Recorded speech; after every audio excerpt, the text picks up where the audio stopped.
Ézéchiel, chapitre 43. Il me conduisit à la porte qui était du côté de l'Orient. Et voici, la gloire du Dieu d'Israël s'avançait de l'Orient. Sa voix était pareille au bruit des grandes eaux, et la terre resplendissait de sa gloire. Cette vision était semblable à celle que j'avais eue lorsque j'étais venu pour détruire la ville. Et ces visions étaient semblables à celles que j'avais eues près du fleuve du Kébar. Et je tombais sur ma face. La gloire de l'Éternel entra dans la maison par la porte qui était du côté de l'Orient. Alors, l'Esprit m'enleva et me transporta dans le parvis intérieur. Et voici, la gloire de l'Éternel remplissait la maison. J'entendis quelqu'un qui me parlait depuis la maison, et un homme se tenait près de moi. Il me dit, « Fils de l'homme, c'est ici le lieu de mon trône, le lieu où je poserai la plante de mes pieds. J'y habiterai éternellement au milieu des enfants d'Israël. La maison d'Israël et ses rois ne souilleront plus mon saint nom par leur prostitution et par les cadavres de leurs rois sur leur haut lieu. Ils mettaient leur seuil près de mon seuil, leur poteau près de mes poteaux, et il n'y avait qu'un mur entre moi et eux. Ils ont ainsi souillé mon saint nom par les abominations qu'ils ont commises. C'est pourquoi je les ai consumés dans ma colère. Maintenant ils éloigneront de moi leur prostitution et les cadavres de leurs rois, et j'habiterai éternellement au milieu d'eux. Toi, fils de l'homme, montre ce temple à la maison d'Israël, qu'ils en mesurent le plan, et qu'ils rougissent de leurs iniquités. S'ils rougissent de toute leur conduite, fais-leur connaître la forme de cette maison, sa disposition, ses issues et ses entrées, tous ses desseins et toutes ses ordonnances, tous ses desseins et toutes ses lois. Mets-en la description sous leurs yeux, afin qu'ils gardent tous ses desseins et toutes ses ordonnances, et qu'ils s'y conforment dans l'exécution. Telle est la loi de la maison. Sur le sommet de la montagne, tout l'espace qu'elle doit occuper est très saint. Voilà donc la loi de la maison. Voici les mesures de l'autel, d'après les coudées dont chacune était d'un palme plus longue que la coudée ordinaire. La base avait une coudée de hauteur et une coudée de largeur, et le rebord qui terminait son contour avait un empan de largeur. C'était le support de l'autel. Depuis la base sur le sol jusqu'à l'encadrement inférieur, il y avait 2 coudées et une coudée de largeur. Et depuis le petit jusqu'au grand encadrement, il y avait 4 coudées et une coudée de largeur. L'autel avait 4 coudées, et 4 cornes s'élevaient de l'autel. L'autel avait 12 coudées de longueur, 12 coudées de largeur, et formait un carré par ses 4 côtés. L'encadrement avait 14 coudées de longueur sur 14 coudées de largeur à ses 4 côtés. Le rebord qui terminait son contour avait une demi-coudée. La base avait une coudée tout autour, et les degrés étaient tournés vers l'Orient. Il me dit, « Fils de l'homme, ainsi parle le Seigneur, l'Éternel. Voici les lois au sujet de l'autel, pour le jour où on le construira, afin d'y offrir les holocaustes et d'y répandre le sang. Tu donneras aux sacrificateurs, aux Lévites, qui sont de la postérité de Tsadok et qui s'approchent de moi pour me servir, dit le Seigneur, l'Éternel, un jeune taureau pour le sacrifice d'expiation. Tu prendras de son sang, et tu en mettras sur les 4 cornes de l'autel, sur les 4 angles de l'encadrement et sur le rebord qui l'entoure. Tu purifieras ainsi l'autel et tu en feras l'expiation. Tu prendras le taureau expiatoire, et on le brûlera dans un lieu réservé de la maison, en dehors du sanctuaire. Le second jour, tu offriras en expiation un bouc sans défaut. On purifiera ainsi l'autel, comme on l'aura purifié avec le taureau. Quand tu auras achevé la purification, tu offriras un jeune taureau sans défaut et un bélier du troupeau sans défaut. Tu les offriras devant l'Éternel. Les sacrificateurs jetteront du sel sur eux et les offriront en holocauste à l'Éternel. Pendant 7 jours, tu sacrifieras chaque jour un bouc comme victime expiatoire. On sacrifiera aussi un jeune taureau et un bélier du troupeau, l'un et l'autre sans défaut. Pendant 7 jours, on fera l'expiation et la purification de l'autel, on le consacrera. Lorsque ces jours seront accomplis, dès le 8e jour et à l'avenir, les sacrificateurs offriront sur l'autel vos holocaustes et vos sacrifices d'action de grâce. Et je vous serai favorable, dit le Seigneur, l'Éternel. Ézéchiel, chapitre 44. Il me ramena vers la porte extérieure du sanctuaire, du côté de l'Orient. Mais elle était fermée. Et l'Éternel me dit, « Cette porte sera fermée, elle ne s'ouvrira point, et personne n'y passera. Car l'Éternel, le Dieu d'Israël, est entré par là. Elle restera fermée. » Pour ce qui concerne le prince pourra s'y asseoir, pour manger le pain devant l'Éternel. Il entrera par le chemin du vestibule de la porte, et il sortira par le même chemin. Il me conduisit vers la porte du septentrion, devant la maison. Je regardai, et voici, la gloire de l'Éternel remplissait la maison de l'Éternel. Et je tombai sur ma face. L'Éternel me dit, « Fils de l'homme, sois attentif, et regarde de tes yeux. Écoute de tes oreilles tout ce que je te dirai au sujet de toutes les ordonnances de la maison de l'Éternel et de toutes ses lois. Considère attentivement l'entrée de la maison et toutes les issues du sanctuaire. Tu diras aux rebelles, à la maison d'Israël, « Ainsi parle le Seigneur, l'Éternel. Assez de toutes vos abominations, maison d'Israël. Vous avez introduit dans mon sanctuaire des étrangers incirconcis de cœur et incirconcis de chair pour profaner ma maison. Vous avez offert mon pain, la graisse et le sang à toutes vos abominations, vous avez rompu mon alliance. Vous n'avez pas fait le service de mon sanctuaire, mais vous les avez mis à votre place pour faire le service dans mon sanctuaire. Ainsi parle le Seigneur, l'Éternel. Aucun étranger, incirconcis de cœur et incirconcis de chair, n'entrera dans mon sanctuaire, aucun des étrangers qui seront au milieu des enfants d'Israël. De plus, les Lévites qui se sont éloignés de moi, quand Israël s'égarait et se détournait de moi pour suivre ses idoles, porteront la peine de leur iniquité. Ils seront dans mon sanctuaire comme serviteurs, ils auront la garde des portes de la maison, et feront le service de la maison. Ils égorgeront pour le peuple les victimes destinées aux holocaustes et aux autres sacrifices, et ils se tiendront devant lui pour être à son service. Parce qu'ils l'ont servi devant ses idoles, et qu'ils ont fait tomber dans le péché la maison d'Israël, je lève ma main sur eux, dit le Seigneur, l'Éternel, pour qu'ils portent la peine de leur iniquité. Ils ne s'approcheront pas de moi pour être à mon service dans le sacerdoce. Ils ne s'approcheront pas de mes sanctuaires, de mes lieux très saints. Ils porteront la peine de leur ignominie et des abominations qu'ils ont commises. Je leur donnerai la garde de la maison, et ils en feront tout le service et tout ce qui doit s'y faire.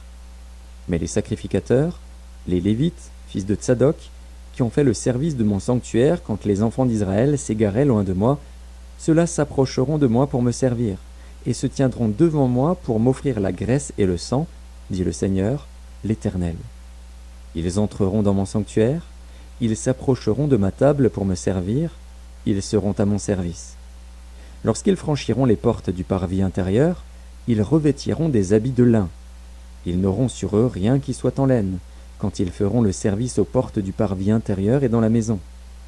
Ils auront des tiares de lin sur la tête, et des caleçons de lin sur leurs reins. Ils ne se ceindront point de manière à exciter la sueur. Lorsqu'ils sortiront pour aller dans le parvis extérieur vers le peuple, ils ôteront les vêtements avec lesquels ils font le service, et les déposeront dans les chambres du sanctuaire. Ils en mettront d'autres, afin de ne pas sanctifier le peuple par leurs vêtements. Ils ne se raseront pas la tête, et ne laisseront pas non plus croître leurs cheveux, mais ils devront couper leurs chevelures.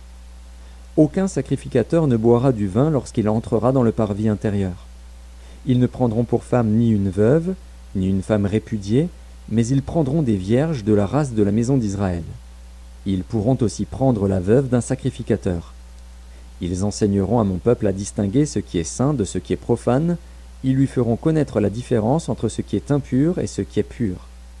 Ils seront juges dans les contestations, et ils jugeront d'après mes lois. Ils observeront aussi mes lois et mes ordonnances dans toutes mes fêtes, et ils sanctifieront mes sabbats. Un sacrificateur n'ira pas vers un mort, de peur de se rendre impur. Il ne pourra se rendre impur que pour un père, pour une mère, pour un fils, pour une fille, pour un frère, et pour une sœur qui n'était pas mariée. Après sa purification, on lui comptera 7 jours.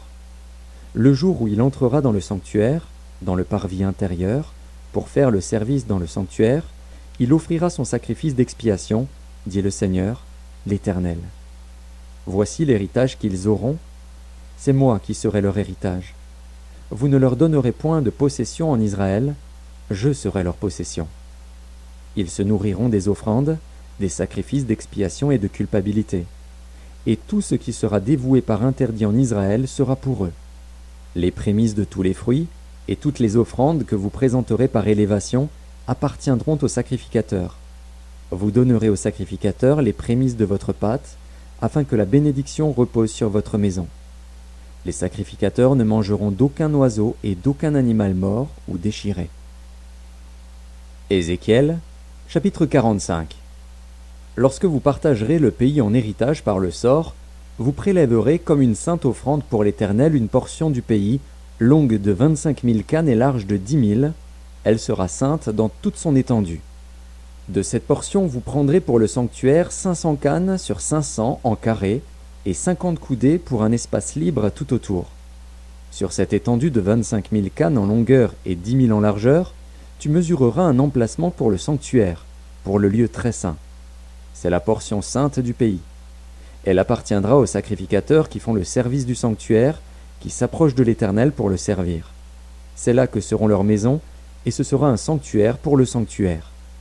25 000 cânes en longueur et 10 000 en largeur formeront la propriété des Lévites, serviteurs de la maison, avec 20 chambres. Comme propriété de la ville, vous destinerez 5 000 cânes en largeur et 25 000 en longueur, parallèlement à la portion sainte prélevée. Ce sera pour toute la maison d'Israël.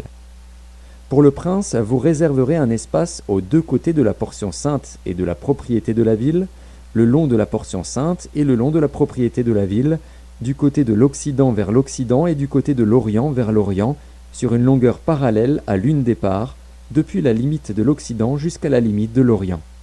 Ce sera sa terre, sa propriété en Israël.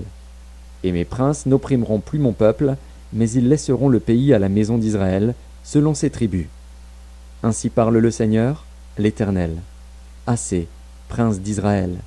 Cessez la violence et les rapines, pratiquez la droiture et la justice, délivrez mon peuple de vos exactions, dit le Seigneur, l'Éternel. Ayez des balances justes, un épha juste et un bath juste. L'épha et le bath auront la même mesure. Le bath contiendra la 10e partie d'un homère, et l'épha la 10e partie d'un homère. Leur mesure sera réglée d'après le homère. Le cycle sera de 20 guéras. La mine aura chez vous 20 cycles, 25 cycles, 15 cycles. Voici l'offrande que vous prélèverez. La 6e partie d'un épha sur un homère de froment, et la 6e partie d'un épha sur un homère d'orge. Ce que vous devrez pour l'huile, pour un bath d'huile, sera la 10e partie d'un bath sur un corps, qui est égal à un homère de 10 baths, car 10 baths font un homère. Une brebis sur un troupeau de 200 dans les gras pâturages d'Israël sera donnée pour l'offrande, l'holocauste et le sacrifice d'action de grâce, afin de servir de victime expiatoire, dit le Seigneur, l'Éternel. Tout le peuple du pays devra prélever cette offrande pour le prince d'Israël. Le prince sera chargé des holocaustes, des offrandes et des libations, aux fêtes, aux nouvelles lunes, au sabbat, à toutes les solennités de la maison d'Israël. Il offrira le sacrifice expiatoire, l'offrande, l'holocauste et le sacrifice d'action de grâce en expiation pour la maison d'Israël. Ainsi parle le Seigneur, l'Éternel. Le premier jour du premier mois, tu prendras un jeune taureau sans défaut et tu feras l'expiation du sanctuaire. Le sacrificateur prendra du sang de la victime expiatoire et il en mettra sur les poteaux de la maison, sur les 4 angles de l'encadrement de l'autel et sur les poteaux de la porte du parvis intérieur. Tu feras de même le 7e jour du mois pour ceux qui pêchent involontairement ou par imprudence. Vous purifierez ainsi la maison. Le 14e jour du premier mois, vous aurez la Pâque. La fête durera 7 jours. On mangera des pains sans levain.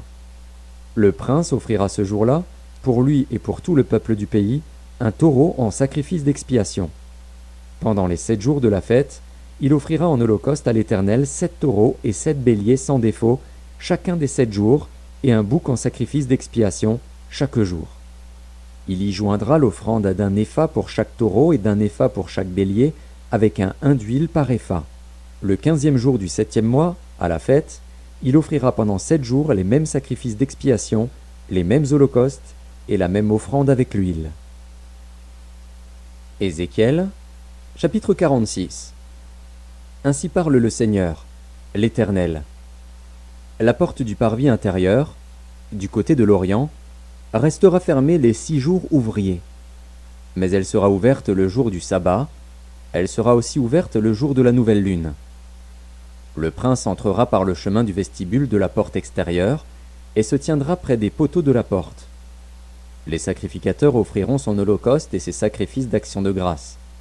Il se prosternera sur le seuil de la porte, puis il sortira, et la porte ne sera pas fermée avant le soir.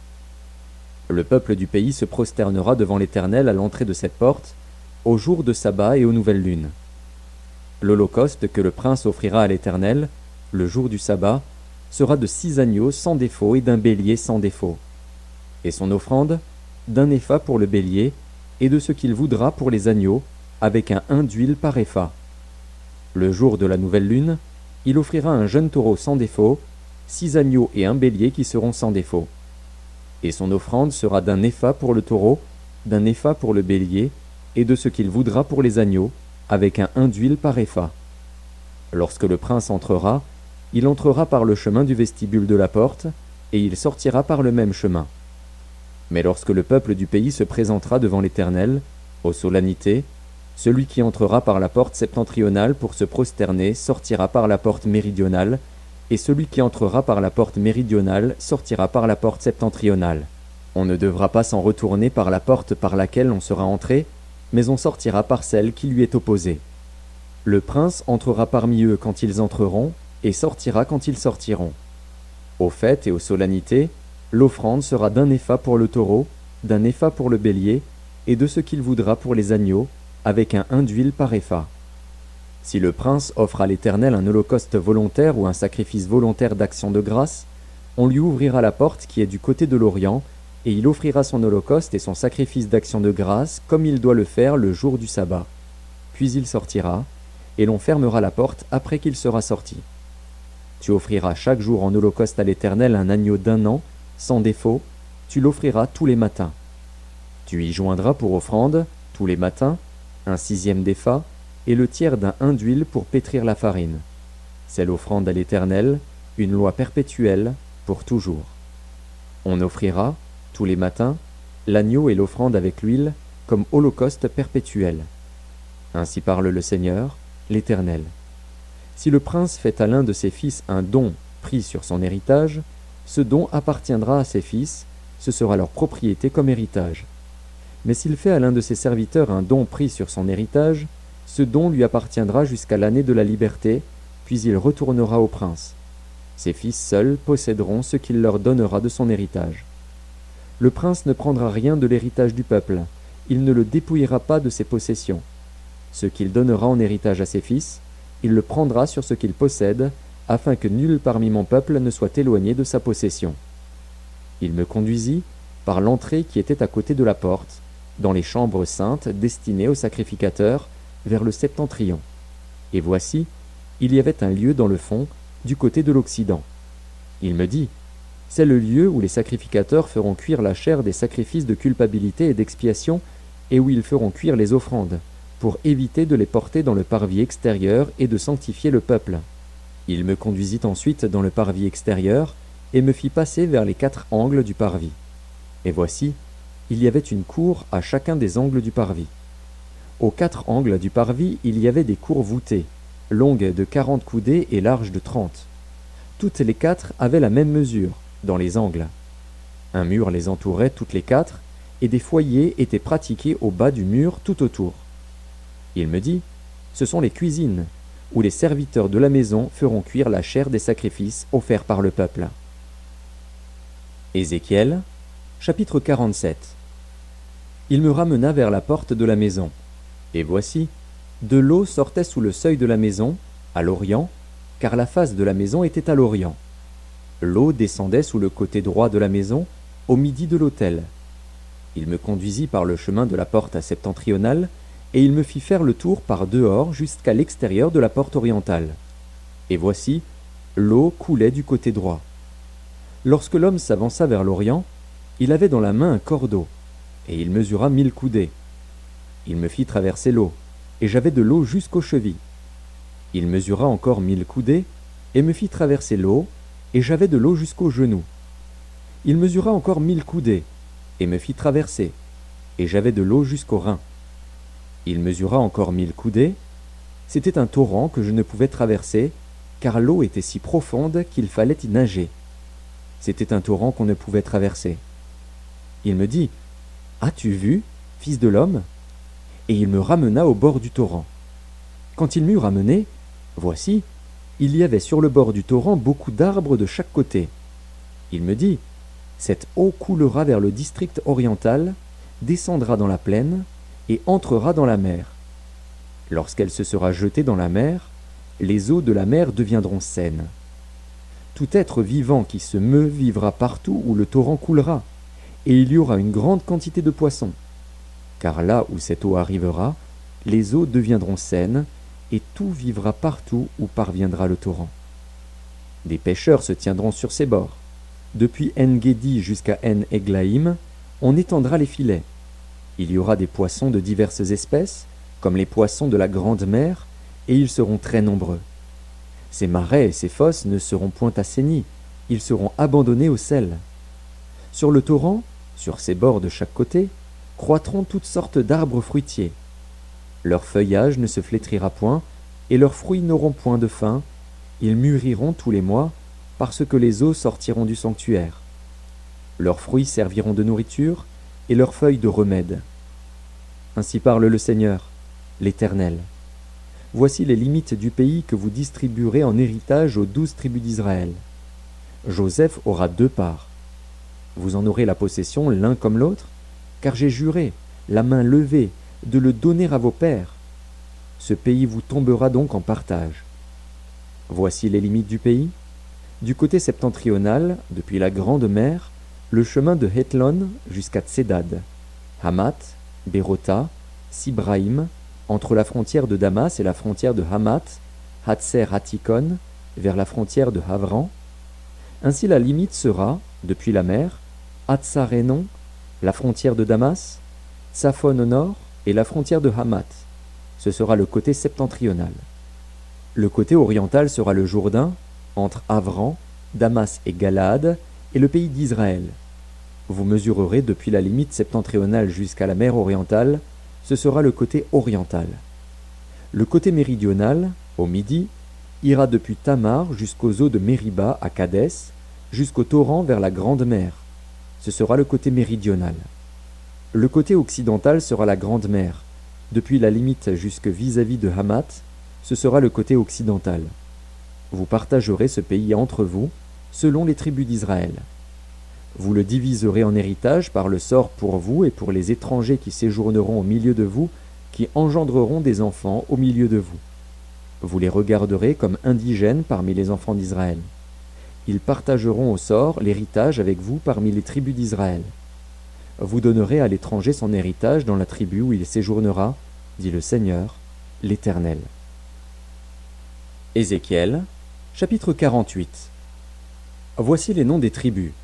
Depuis l'extrémité septentrionale, le long du chemin de Hétlon à Hamath, Hatzarénon, la frontière de Damas au nord vers Hamath, de l'Orient à l'Occident, Dan, une tribu. Sur la limite de Dan, de l'Orient à l'Occident, Azer, une tribu. Sur la limite d'Azer, de l'Orient à l'Occident, Nephtali, une tribu. Sur la limite de Nephtali, de l'Orient à l'Occident, Manassé, une tribu. Sur la limite de Manassé, de l'Orient à l'Occident, Éphraïm, une tribu. Sur la limite d'Éphraïm, de l'Orient à l'Occident, Ruben, une tribu. Sur la limite de Ruben, de l'Orient à l'Occident, Juda, une tribu. Sur la frontière de Juda, de l'Orient à l'Occident, sera la portion que vous prélèverez, large de 25 000 cannes et longue comme l'une des parts de l'Orient à l'Occident. Et le sanctuaire sera au milieu. La portion que vous prélèverez pour l'Éternel aura 25 000 cannes de longueur et 10 000 de largeur. C'est au sacrificateur qu'appartiendra cette portion sainte, 25 000 cannes au septentrion, 10 000 en largeur à l'Occident, 10 000 en largeur à l'Orient, et 25 000 en longueur au midi.